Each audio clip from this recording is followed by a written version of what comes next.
إن الحمد لله نحمده ونستعينه ونستغفره ونعوذ بالله من شرور أنفسنا ومن سيئات أعمالنا من يهده الله فلا مضل له ومن يضلل فلا هادي له وأشهد أن لا إله إلا الله وحده لا شريك له وأشهد أن محمدا عبده ورسوله أرسله بالهدى ودين الحق ليظهره على الدين كله ولو كره المشركون اللهم صل على محمد وعلى آل محمد كما صليت على إبراهيم وعلى آل إبراهيم إنك حميد مجيد اللهم بارك على محمد وعلى آل محمد كما باركت على إبراهيم وعلى آل إبراهيم إنك حميد مجيد أما بعد فإن خير الكلام كلام الله وخير الهدي هدي محمد صلى الله عليه وسلم وشر الأمور محدثاتها وكل محدثة بدعة وكل بدعة ضلالة وكل ضلالة في النار أيها الإخوان والأخوات أوصيكم إياي أولا بتقوى الله أعوذ بالله من الشيطان الرجيم بسم الله الرحمن الرحيم يا أيها الذين آمنوا اتقوا الله حق تقاته ولا تموتن إلا وأنتم മുസ്ലിമൂൻ. സ്നേഹാദരനരായ സത്യവിശ്വാസികളെ, പ്രിയപ്പെട്ട രക്ഷിതാക്കളെ, പ്രിയപ്പെട്ട വിശ്വാസികളെ, ഇസ്ലാമിക ചരിതങ്ങളിൽ ഒട്ടനവധി മഹാരഥന്മാരായ പ്രവാചക അനുചരന്മാരുടെ ചരിതങ്ങൾ രചിക്കപ്പെട്ടിട്ടുണ്ട്. ആ കൂട്ടത്തിൽ ഏകദേശം 18-19 വയസ്സുള്ള സന്ദർഭത്തിൽ ദാറുൽ അർഖമിന്റെ പുറത്തു നിന്നുകൊണ്ട് മനോഹരമായ വിശുദ്ധ ഖുർആനിന്റെ ആയാത്തുകൾ കേൾക്കാനും അതിലൂടെ മാറ്റങ്ങൾക്ക് കാരണമായി തീരുന്ന ഒരു ഉൾവിളി സംജാതമാക്കാനും കാരണമായി തീർന്ന ഒരു ചെറുപ്പക്കാരുണ്ടായിരുന്നു. അദ്ദേഹത്തെക്കുറിച്ച് ചരിത്രം പഠിപ്പിക്കുന്നത് ഫഥാ മക്കത്ത ശബാബൻ, അദ്ദേഹം മക്കയിൽ ജനിക്കുകയും അവിടെ ഒരു യുവാവായി വളരുകയും ചെയ്തിട്ടുണ്ട്. വജമാലൻ വസബീബൻ, അതിരറ്റ ഭംഗിയും അങ്ങേയറ്റത്തെ തറവാടിത്തത്തിന്റെ മഹിമ പേറുന്ന ഒരു കുടുംബത്തിൽപ്പെട്ട ആളുമായിരുന്നു. വകാന അബവാഹു യുഹിബ്ബാനിഹി, അദ്ദേഹത്തിന്റെ രക്ഷിതാക്കൾ ആ യുവാവിനെ അങ്ങേയറ്റം സ്നേഹിക്കുകയും ഇഷ്ടപ്പെടുകയും അവന് ദുനിയാവിൽ ആവശ്യമായി വരുന്ന എല്ലാവിധ സൗകര്യങ്ങളും നിർവഹിച്ചു കൊടുക്കുകയും ചെയ്യുന്ന സാഹചര്യത്തിലൂടെയാണ് കടന്നു പോകുന്നത്. വകാനത്ത് ഉമ്മുഹു മലീഅത്തുൻ കസീറത്തുൽ മാൽ, ആ ചെറുപ്പക്കാരന്റെ ഉമ്മ മക്കയിൽ തന്നെ ഏറ്റവും കൂടുതൽ അറിയപ്പെടുന്ന തറവാടിയായ കുലീനയായ സമ്പത്തിന്റെ മടിത്തട്ടിൽ ജീവിച്ചിരുന്ന ഒരു വ്യക്തിത്വമായിരുന്നു എന്ന് ചരിത്രങ്ങൾ എന്നെയും നിങ്ങളെയും ഓർമ്മപ്പെടുത്തുകയാണ്. ആ യുവാവ് ഓരോ ദിവസവും മക്കയിൽ തന്നെ ഏറ്റവും സുന്ദരമായ തുണികൾ കൊണ്ട് നെയ്തെടുക്കപ്പെട്ട വസ്ത്രങ്ങൾ ധരിച്ചിരുന്ന മനുഷ്യൻ, കിലോമീറ്ററുകൾ കണക്കെ അടിച്ചു വീശുമാറുള്ള വാസനകൾ വരാൻ കഴിയുന്ന അത്തറുകൾ പൂശുന്ന ആളായിരുന്നു.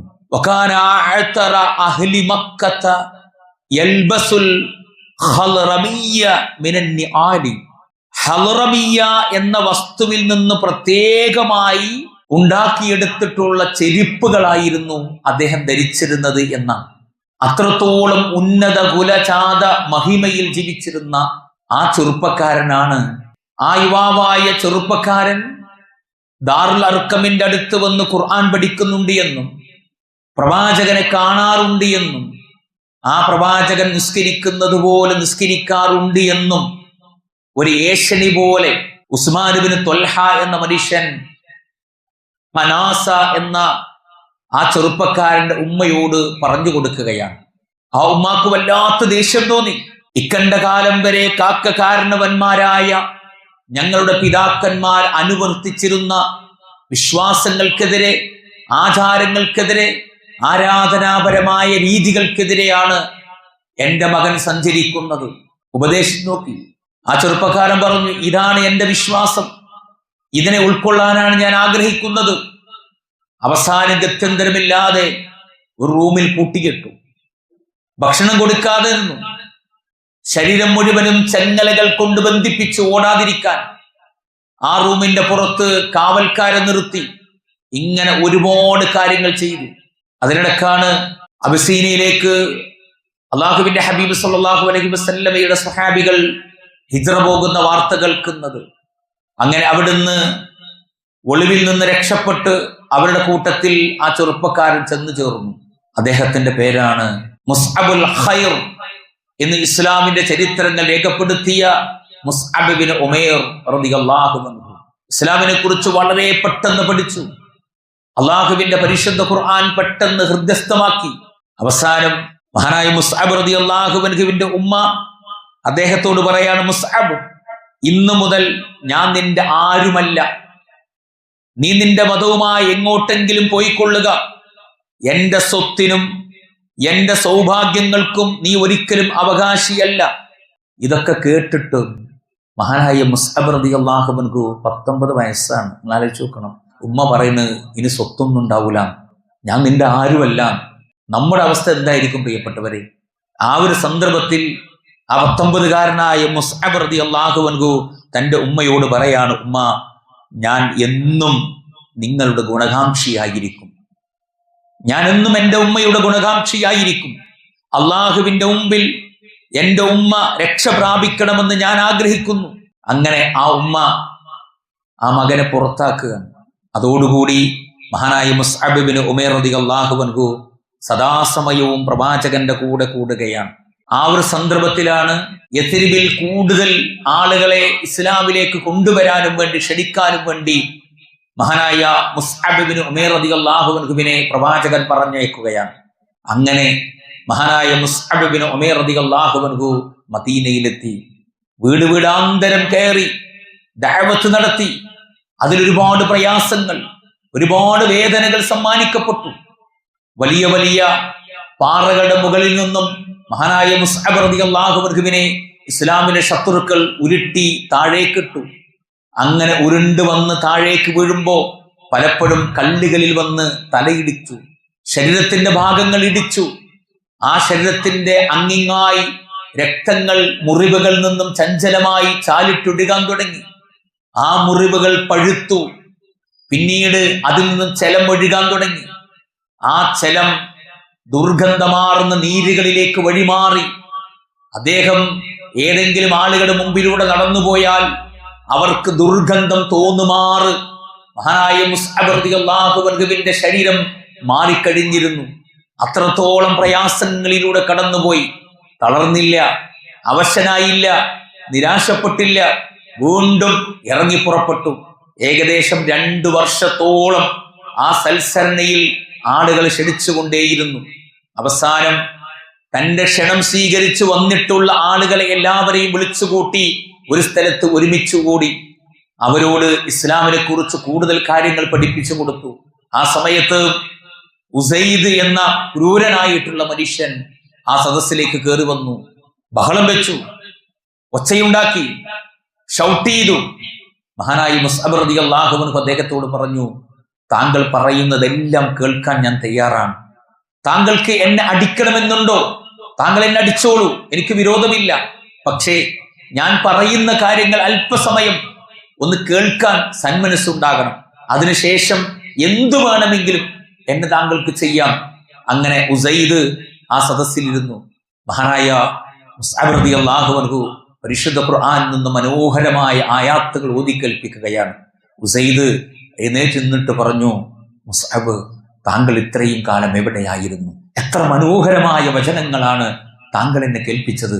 അങ്ങനെ ഉസൈദ് ഇസ്ലാം സ്വീകരിക്കുകയാണ്. മഹാനായ മുസ്അബ് റളിയല്ലാഹു അൻഹുവിന്റെ ദഅവത്തിലൂടെ കടന്നു വന്ന മഹാനായ സ്വഹാബിയാണ് മഹാനായ സഅദ് ബിൻ മുആദ് റളിയല്ലാഹു അൻഹു. മാത്രമല്ല സഅദ് ബിൻ ഉബാദ റളിയല്ലാഹു അൻഹു. ഇവരൊക്കെ 19 വയസ്സ് മാത്രം പ്രായമുണ്ടായിരുന്ന മഹാനായ മുസ്അബ് ബിൻ ഉമൈർ റളിയല്ലാഹു അൻഹുവിന്റെ ദഅവത്തിലൂടെ ഇസ്ലാമിലേക്ക് വന്ന ആളുകളാണ്. പ്രിയപ്പെട്ട വിശ്വാസികളെ, ആ ദഅവത്തിന് ശേഷം മഹാനായ മുസ്അബ് ബിൻ ഉമൈർ റളിയല്ലാഹു അൻഹു മക്കയിലേക്ക് തിരിച്ചു വന്നു. ദാറുൽ അർഖമിൽ അള്ളാഹുവിന്റെ പ്രവാചകനും സ്വഹാബത്തും ക്ലാസുകൾ കേട്ടുകൊണ്ടിരിക്കുകയാണ്. ആ ക്ലാസുകൾ കേട്ടുകൊണ്ടിരിക്കുന്ന സന്ദർഭത്തിൽ മഹാനായ മുസ്അബ് ബിൻ ഉമൈർ റളിയല്ലാഹു അൻഹു ആ സദസ്സിലേക്ക് കയറി വരികയാണ്. വാടിത്തളർന്ന മുഖമാണ്, കീറിപ്പറഞ്ഞ വസ്ത്രങ്ങളാണ്, ശരീരമാസകലം മുഴുവനും മുറിവുകൾ പറ്റിയിട്ടുണ്ട്. ആ കീറിപ്പറഞ്ഞ വസ്ത്രങ്ങളുടെ തുളകളിലൂടെ, ഹോൾസിലൂടെ ആ മുറിവുകളിൽ നിന്നും ദുർഗന്ധമൊലിക്കുന്ന രക്തവും ചെലവും നീരും ഇറ്റിറ്റ് വീഴുന്നുണ്ട്. സഹോദരങ്ങളെ, അത്രത്തോളം വിരൂപമായ രൂപത്തിലേക്ക് മഹാനായ മുസ്അബ് ബിൻ ഉമൈർ റളിയല്ലാഹു അൻഹു എന്ന ചെറുപ്പക്കാരന് മാറ്റപ്പെട്ടു എന്നുള്ളതാണ്. എന്തിനാ സഹോദരങ്ങളെ? അള്ളാഹു നമ്മുടെ ജീവിതത്തിൽ എന്തൊക്കെ സൗഭാഗ്യങ്ങളാണ് നൽകിയത്. ആരോഗ്യം തന്നു, ആയുസ് തന്നു, ജീവിക്കാനുള്ള ദുന്യവിയായ എല്ലാവിധ വിഭവങ്ങളും തന്നു. ഇതൊക്കെ തന്നിട്ടും നമ്മൾ എങ്ങനെയാണ് റബ്ബിന് തിരിച്ചു കൊടുക്കുന്നത്? പ്രിയപ്പെട്ടവരെ, അള്ളാഹുവിന്റെ ഹബീബ് സല്ലല്ലാഹു അലൈഹി വസല്ലം എഴുന്നേറ്റ് നിന്നിട്ട് ആ മുസ്അബിനെ കെട്ടിപ്പിടിക്കുന്നുണ്ട്, വാരിപ്പുണരുന്നുണ്ട്. ആ സമയത്ത് മുസ്അബ് പറയാണ്, റസൂലേ, ശരീരം മുഴുവനും മുറിവാണ്. ആ മുറിയിൽ നിന്നും ചീഞ്ഞലിയുന്ന ദുർഗന്ധമുള്ള നീരിങ്ങനെ ഇറ്റു വരുന്നുണ്ട്, പുറത്തേക്ക് വരുന്നുണ്ട്. റസൂലേ, അതിന്റെ പ്രവാചകന്റെ ശരീരത്തിലാകുമോ എന്ന് ഞാൻ പേടിക്കുന്നു, അതുകൊണ്ട് എന്നെ കെട്ടിപ്പിടിക്കണ്ട എന്ന് പ്രവാചകനോട് പറയാം. അള്ളാഹുവിന്റെ ഹബീബ് ഒന്നും കൂടി കെട്ടിപ്പിടിച്ചു. ആ പ്രവാചകന്റെ താടി രോമങ്ങളിൽ നിന്നും കണ്ണീര് കണങ്ങൾ ഇങ്ങനെ ദാറുൽ അർഖമിലേക്ക് ഇങ്ങനെ ഇറ്റിറ്റ് വീണു. സ്വഹാബികൾ മുഴുവനും കരഞ്ഞു. മുസ്അബേ, പ്രവാചകൻ പറയാണ്, മുസ്അബേ, ഇസ്ലാമിലേക്ക് താങ്കൾ വരുന്നതിന് മുമ്പ് എന്തൊരു സുന്ദരമായിരുന്നു മുസ്അബ്. എത്ര പരിമളമുള്ള അത്തറായിരുന്നു അങ്ങ് ഉപയോഗിച്ചിരുന്നത്. എത്ര ഭംഗിയാർന്ന സൗന്ദര്യമുള്ള വസ്ത്രങ്ങളാണ് അങ്ങ് ഉടുത്തിരുന്നത്. അങ്ങയുടെ ചെരുപ്പിന് പോലും അമൂല്യമായ വിലയുണ്ടായിരുന്നു മുസ്അബ്. ഈ രൂപത്തിൽ താങ്കളെ കാണുമ്പോൾ എനിക്ക് പ്രയാസമുണ്ട്, സഹിക്കാൻ കഴിയുന്നില്ല എന്ന് അള്ളാഹുവിന്റെ പ്രവാചകൻ അദ്ദേഹത്തിനോട് പറയാം. അതിനിടക്കാണ് ഉഹദ് യുദ്ധം കടന്നു വരുന്നത്. ആ ഉഹദ് യുദ്ധത്തിലേക്ക് പോവാണ്. അള്ളാഹുവിന്റെ ഹബീബ് സല്ലല്ലാഹു അലൈഹി വസല്ലമ ആ മുസ്അബ് റളിയല്ലാഹു അൻഹുവിനെ തന്റെ അടുക്കൽ വിളിച്ചിട്ട് ഇസ്ലാമിന്റെ തൂവള്ളയാർന്ന പതാക ആ മുസ്അബ് റളിയല്ലാഹു അൻഹുവിന്റെ കയ്യിൽ വെച്ച് കൊടുക്കുകയാണ്. എന്നിട്ട് ആ സൈന്യത്തിന്റെ മുന്നിൽ പോയി നിൽക്കാൻ പറയുന്നു. പ്രവാചകന്റെ തൊട്ട് പിന്നിൽ വലത്തെ കയ്യിൽ ഇസ്ലാമിന്റെ പതാകയും ഇടത്തെ കയ്യിൽ ഊരിപ്പിടിച്ച വാളുമായി ഇസ്ലാമിന്റെ ആദർശം നിലനിർത്താനുള്ള പോരാട്ടത്തിൽ അദ്ദേഹം പങ്കെടുക്കുകയാണ്. പ്രിയപ്പെട്ടവരെ, ആദ്യം വിജയിക്കുകയാണ്.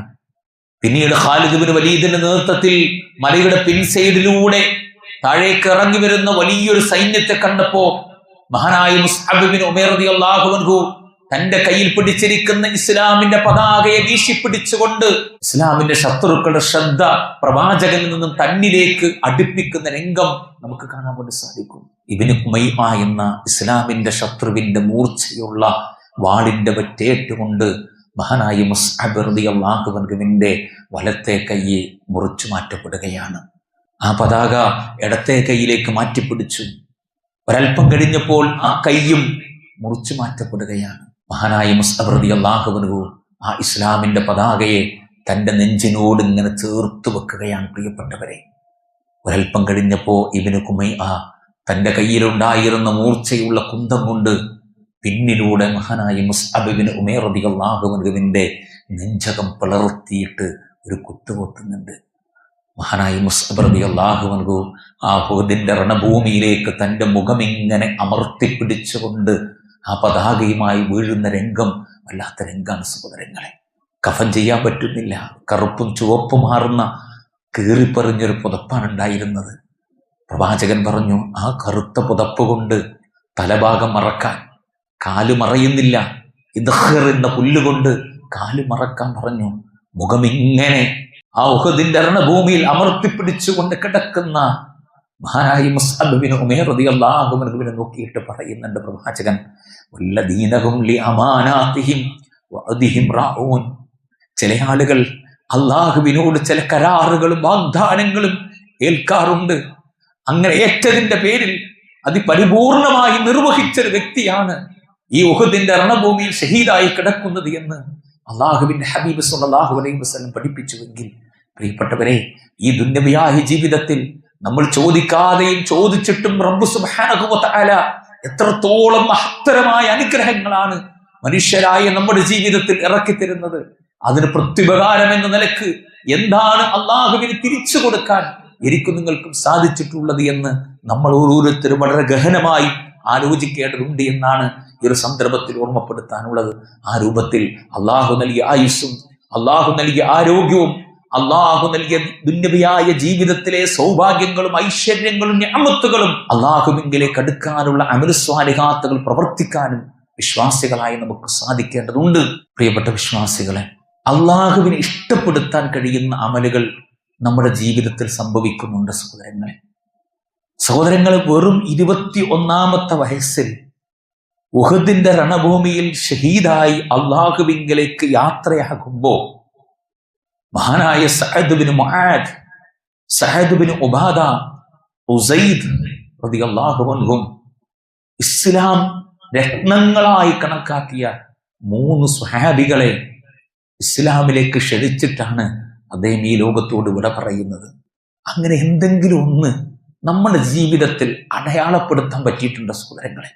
അള്ളാഹുവിലേക്ക് തിരിച്ചു വിളിക്കപ്പെടുമ്പോ, ഞാൻ എൻ്റെ റബ്ബിനെ കണ്ടുമുട്ടുമ്പോ, എൻ്റെ റബ്ബിന്റെ മുമ്പിൽ പരലോക വിജയത്തിന് കാരണമാകുന്ന സ്വർഗത്തിലേക്ക് പ്രവേശിക്കാൻ അനുവാദം നൽകപ്പെടുന്ന ഒരു ആധാറിനെ, ഒരു അടയാളത്തെ ഞാൻ എൻ്റെ ജീവിതത്തിൽ ദുനിയാവിൽ ബാക്കിയാക്കിയിട്ടുണ്ട് എന്ന് പറയാൻ നമുക്ക് സാധിക്കുമോ സഹോദരങ്ങളെ? റബ്ബ് നൽകിയ ഈ അനുഗ്രഹങ്ങൾക്ക് പകരമായി അള്ളാഹുവിന്റെ ഇഷ്ടവും സംതൃപ്തിയും കിട്ടാൻ കാരണമാകുന്ന അമലുകൾ നമ്മുടെ ജീവിതത്തിൽ നിർവഹിക്കാൻ വിശ്വാസികളായ നമുക്ക് സാധിക്കണം. അള്ളാഹുവിന്റെ ഇഷ്ടവും സ്നേഹവും ലഭിക്കുന്ന ചില അമലുകളെ കുറിച്ച് അള്ളാഹുവിന്റെ ഹബീബ് സല്ലല്ലാഹു അലൈഹി വസല്ലം പഠിപ്പിക്കുകയാണ് സഹോദരങ്ങളെ. വമാ തഖറബ ഇലയ്യ അബ്ദി ബിശൈഇൻ അഹബ്ബ ഇലയ്യ മിമ്മാ ഇഫ്തറൽതു അലൈഹി. ഒരടിമ അള്ളാഹുവിന്റെ ഇഷ്ടത്തിന് വേണ്ടി ചെയ്യുന്ന ഒന്നാമത്തെ കാര്യം എന്തറിയോ? നിർബന്ധമായി ചെയ്യാൻ അവനോട് ആവശ്യപ്പെട്ട കാര്യങ്ങൾ യാതൊരുവിധ മടിയും അലസതയും കൂടാതെ അവനവന്റെ ജീവിതത്തിൽ നിർവഹിച്ചു കൊണ്ടേയിരിക്കുന്ന എന്നൊരു പ്രവാചകൻ രണ്ടാമതായി പറയുന്നത്, വലാ യസാലു അബ്ദി യതഖറബു ഇലയ്യ ബിന്നവാഫിലി ഹത്താ ഉഹിബ്ബ. അള്ളാഹുവിന് ഏറ്റവും ഇഷ്ടം കരസ്ഥമാക്കാൻ കഴിയുന്ന, അള്ളാഹുവിന്റെ തൃപ്തിക്ക് കാരണമാകുന്ന ഒരു കർമ്മം എൻ്റെ അടിമ ചെയ്യുന്നത് സുന്നത്തായ കർമ്മങ്ങൾ ധാരാളമായി നിർവഹിച്ചുകൊണ്ട് എൻ്റെ അടിമ എന്നിലേക്ക് അടുക്കാൻ പരിശ്രമിക്കുമെന്നാണ്. അള്ളാഹുവിന്റെ ഇഷ്ടം കിട്ടാനുള്ള മൂന്നാമത്തെ കാരണത്തെക്കുറിച്ച് പ്രവാചകൻ പറഞ്ഞത്, അന ഇൻദ ളന്നി അബ്ദീ ബി വഅന മഅഹു ഇദാ ദകറനി. എൻ്റെ ദാസൻ എന്നെക്കുറിച്ച് എങ്ങനെയാണോ കരുതുന്നത് അതേപോലെ ഞാൻ അവന്റെ കൂടെ ഉണ്ടാകുമെന്ന് അള്ളാഹു പഠിപ്പിക്കുകയാണ്. മാത്രമല്ല, അവൻ എന്നെ ഓർത്തുകൊണ്ടിരിക്കുമ്പോഴെല്ലാം എൻ്റെ അടിമയുടെ കൂടെ ഞാനുണ്ട് എന്ന് അള്ളാഹു സുബ്ഹാനഹു വ തആല പറയാൻ. നാലാമതായി പ്രവാചകൻ പറഞ്ഞു, ഇന്ന മിൻ അഹബ്ബിക്കും ഇലയ്യ അഹ്സനുക്കും അഖ്ലാഖ. നിങ്ങളുടെ കൂട്ടത്തിൽ എനിക്ക് ഏറ്റവും പ്രിയപ്പെട്ടവർ ഏറ്റവും നല്ല സ്വഭാവമുള്ളവരാണ്. അള്ളാഹുവിന്റെ ഇഷ്ടം കിട്ടാൻ പ്രവാചകൻ പഠിപ്പിച്ച അഞ്ചാമത്തെ കാര്യം, ഖാല അല്ലാഹു അസ്സ വജല്ല അൽ മുതഹാബൂന ഫിയ അലാ മനാബിറ മിൻ നൂരിൻ. അള്ളാഹുവിന് വേണ്ടി മാത്രം പരസ്പരം സ്നേഹിക്കുന്ന ആളുകൾ നാളെ സ്വർഗത്തിൽ പ്രകാശത്തിന്റെ മിമ്പറുകളിൽ ഇരുന്ന് ഉല്ലസിക്കുന്ന അവസ്ഥയിലാണ് എന്ന് പ്രവാചകൻ പഠിപ്പിക്കുകയാണ് സഹോദരങ്ങളെ. ആറാമതായി പ്രവാചകൻ അള്ളാഹുവിന്റെ സ്നേഹത്തിന് വേണ്ടി പഠിപ്പിച്ചത്, വമൻ യതസബ്ബർ യുസബ്ബിറുഹുല്ലാഹ്. ആരാണോ ജീവിതത്തിൽ പ്രശ്നങ്ങൾ ഉണ്ടാകുമ്പോൾ, പ്രയാസങ്ങളിലൂടെ, പരീക്ഷണങ്ങളിലൂടെ കടന്നു പോകുമ്പോൾ ക്ഷമിച്ചുകൊണ്ട്, സഹിച്ചുകൊണ്ട് അതിനെ തടഞ്ഞു നിർത്തുന്നത്, അവരുടെ കൂടെയാണ് അള്ളാഹു ഉള്ളത്. അവരെ അള്ളാഹു ഇഷ്ടപ്പെടുകയും ചെയ്യും. അള്ളാഹുവിന്റെ ഇഷ്ടം ലഭിക്കാൻ ഏഴാമതായി പ്രവാചകൻ പറഞ്ഞത് അസ്സദഖതു തുത്ഫിഉ റബ്ബി എന്ന്. നിങ്ങൾ സ്വതക്ക കൊടുത്തുകൊണ്ടേയിരിക്കുക, എങ്കിൽ അത് അള്ളാഹുവിന്റെ കോപത്തെ തടുപ്പിക്കുന്നതാണ് എന്നാണ്. അള്ളാഹുവിന്റെ സ്നേഹത്തിന് എട്ടാമത്തെ കാരണമായി പ്രവാചകൻ പറഞ്ഞത് അഹബ്ബുന്നാസ് ഇലല്ലാഹി അൻഫഉഹും ലിന്നാസ്. അള്ളാഹുവിന് ഏറ്റവും പ്രിയപ്പെട്ടവർ, ഇഷ്ടപ്പെട്ടവർ ആളുകൾക്ക് ഉപകാരം ചെയ്തുകൊണ്ടിരിക്കുന്നവരാണ്, സഹായങ്ങൾ ചെയ്തു കൊടുക്കുന്നവരാണ് എന്ന് പ്രവാചകൻ പഠിപ്പിക്കുകയാണ്. അള്ളാഹുവിന്റെ സ്നേഹം കിട്ടാൻ ഒമ്പതാമതായി പ്രവാചകൻ പറഞ്ഞത് അഖറബു മാ യകൂനുൽ അബ്ദു മിൻ റബ്ബിഹി വഹുവ സാജിദ്. ഒരടിമ തന്റെ റബ്ബിന്റെ മുമ്പിൽ സുജൂദുകൾ ധാരാളമായി വർദ്ധിപ്പിക്കുമ്പോൾ അള്ളാഹുവിങ്കിലേക്ക് ആ മനുഷ്യൻ അടുക്കുകയും അതിലൂടെ അള്ളാഹുവിന്റെ സ്നേഹം അയാൾ കരസ്ഥമാക്കുകയും ചെയ്യുന്നു എന്ന് പ്രവാചകൻ പഠിപ്പിക്കുകയാണ്. അള്ളാഹുവിന്റെ സ്നേഹം ലഭിക്കാൻ പത്താമതായി പ്രവാചകൻ പറഞ്ഞത് ഫഇദാ നഹൈതുകും അൻ ഷൈഇൻ ഫജ്തനിബൂഹു. ഞാൻ നിങ്ങൾ എന്തൊക്കെ കാര്യത്തിൽ നിന്ന് വിലക്കിയോ അതിൽ നിന്നെല്ലാം നിങ്ങൾ വിട്ടുനിൽക്കുക, എങ്കിൽ അള്ളാഹു നിങ്ങളെ സ്നേഹിക്കുമെന്ന് മഹാനായ നബി കരീം സല്ലല്ലാഹു അലൈഹി വസല്ലമ നമ്മെ ഓർമ്മപ്പെടുത്തുകയാണ്. പ്രിയപ്പെട്ടവരെ, അതുകൊണ്ട് നമ്മുടെ ജീവിതത്തിൽ അള്ളാഹു നമുക്ക് നൽകിയിട്ടുള്ള നിഅമത്തുകൾ എങ്ങനെയാണ് നമ്മൾ പ്രയോജനപ്പെടുത്തുന്നത്? ആയുസ് തന്നു, ആരോഗ്യം തന്നു, നന്മകൾ പ്രവർത്തിക്കാനുള്ള അവസരം തന്നു. എന്താ നമ്മൾ ചെയ്തത്? അള്ളാഹുവിന്റെ സ്നേഹം കിട്ടണം, അള്ളാഹുവിന്റെ തൃപ്തി കിട്ടണം, അള്ളാഹുവിന്റെ സാമീപ്യം നമുക്ക് ഉണ്ടാകണം. ഇതൊക്കെ നമ്മൾ ആഗ്രഹിക്കുന്നുണ്ട്. പക്ഷെ അതിനെന്ത് ചെയ്യും? അതിനാണ് പ്രവാചകൻ പഠിപ്പിച്ച 10 കാര്യങ്ങൾ. ഈ നന്മകളിലൂടെ നമ്മുടെ ജീവിതത്തെ മുന്നോട്ട് നയിക്കാൻ അള്ളാഹുവിനെ കണ്ടുമുട്ടുമ്പോൾ അള്ളാഹു സുബ്ഹാനഹു വ തആല അവന്റെ അടുക്കലേക്ക് നമ്മെ വിളിക്കുന്ന അവന്റെ ആ പുണ്യമാർന്ന വജ്ഹ് യാതൊരുവിധ തടസ്സവുമില്ലാതെ കാണാൻ സൗഭാഗ്യമുള്ള ആളുകളായി മാറാൻ, നന്മകൾ കൊണ്ട് പരിശ്രമിക്കാൻ വിശ്വാസികളെ എനിക്ക് നിങ്ങൾക്ക് സാധിക്കണം. അത്തരത്തിലുള്ള മുത്തഖീങ്ങളിൽ മുവഹിദീങ്ങളിൽ അല്ലാഹു സുബ്ഹാനഹു വ തആല നമ്മേവരെയും ഉൾപ്പെടുത്തി അനുഗ്രഹിക്കുമാറാകട്ടെ. അതുപോലെ തന്നെ നമ്മുടെ പ്രിയപ്പെട്ട ആദർശ സഹോദരൻ അഡ്വക്കേറ്റ് ഹബീബ് റഹ്മാൻ, അദ്ദേഹത്തിൻ്റെ മകൻ ഹനീന് ഇപ്പോഴും ഹോസ്പിറ്റലിലാണ്, ബോധം വന്നിട്ടില്ല, പ്രയാസത്തിലാണ്. ആ പൊന്നുമോൻ്റെ 10ാം ക്ലാസ്സിലെ മാർക്ക് വന്നിട്ടുണ്ട്. 96.2% മാർക്ക് ആ കുട്ടിക്ക് വന്നിട്ടുണ്ട്. നമ്മളൊക്കെ പ്രാർത്ഥിക്കുക, അല്ലാഹു സുബ്ഹാനഹു വ തആല ആ പൊന്നുമോൻ്റെ എല്ലാവിധ അസുഖങ്ങളും പ്രയാസങ്ങളും ശാരീരികമായ ബുദ്ധിമുട്ടുകളും ദൂരീകരിക്കുമാറാകട്ടെ. പരിപൂർണമായ രീതിയിൽ അള്ളാഹു ആ പൊന്നുമോന് ശിഫ പ്രദാനം ചെയ്ത് അനുഗ്രഹിക്കുമാറാകട്ടെ. അള്ളാഹുവേ, ഞങ്ങളുടെ ജീവിതത്തിൽ നിന്നും നീ നേരത്തെ തിരിച്ചു വിളിച്ച ഞങ്ങളുടെ പ്രിയപ്പെട്ട മാതാപിതാക്കൾ, സഹോദരങ്ങൾ, കൂട്ടുകുടുംബങ്ങൾ, വിശ്വാസികൾ, അവരുടെ എല്ലാവരുടെയും കബറിടങ്ങൾ നീ വിശാലമാക്കണേ റബ്ബേ. ആ കബറിടത്തിൽ നീ പ്രകാശം നൽകി അനുഗ്രഹിക്കണേ റബ്ബേ. അവരെയും ഞങ്ങളെയും ജന്നാത്തുൽ ഫിർദൗസിൽ ഒരുമിച്ച് കൂട്ടി അനുഗ്രഹിക്കണേ റബ്ബേ. അള്ളാഹുവേ, ഞങ്ങളുടെ കൂട്ടത്തിൽ ചെറുതും വലുതുമായ രോഗങ്ങൾ കൊണ്ട് പ്രയാസപ്പെടുന്ന ആളുകളുണ്ട്. അവരുടെ എല്ലാവിധ രോഗങ്ങളും നീ ശിഫയാക്കി കൊടുക്കണേ റബ്ബേ. അള്ളാഹുവേ, ഞങ്ങളുടെ കൂട്ടത്തിൽ ചെറുതും വലുതുമായ സാമ്പത്തിക ബുദ്ധിമുട്ടുകൾ, ഞെരുക്കങ്ങൾ അനുഭവിക്കുന്ന ആളുകളുണ്ട്. അവരുടെ എല്ലാവിധ ബുദ്ധിമുട്ടുകളും പ്രയാസങ്ങളും നീ ദൂരീകരിക്കണേ റബ്ബേ. അള്ളാഹുവേ, ഞങ്ങളുടെ ജീവിതത്തിൽ വന്നുപോയ ചെറുതും വലുതുമായ തെറ്റുകുറ്റങ്ങൾ, അബദ്ധങ്ങൾ, അപാകതകൾ കരുണാമയനായ റബ്ബേ ഞങ്ങൾക്ക് പുറത്ത് മാപ്പാക്കി തരണേ റബ്ബേ. അല്ലാഹുമ്മ അഫ്വ ലിൽ മുഅ്മിനീന വൽ മുഅ്മിനാത്ത് വൽ മുസ്ലിമീന വൽ മുസ്ലിമാത്ത് അൽ അഹ്യാഇ മിൻഹും വൽ അംവാത്ത് ഇന്നക സമീഉൻ ഖരീബ് മുജീബുദ് ദഅവാത്ത്. اللهم اعز الاسلام والمسلمين واذل الشرك والمشركين ودمر اعداء الدين وانصر عبادك الموحدين. ربنا اغفر لنا ولاخواننا الذين سبقونا بالايمان ولا تجعل في قلوبنا غلا للذين آمنوا ربنا إنك رؤوف رحيم. اللهم انصر من نصر الدين واخذل من خذل الإسلام والمسلمين. ربنا أفرغ علينا صبرا وثبت أقدامنا وانصرنا على القوم الكافرين. ربنا آتنا في الدنيا حسنة وفي الآخرة حسنة وقنا عذاب النار. آمين آمين ورحمتك يا أرحم الراحمين.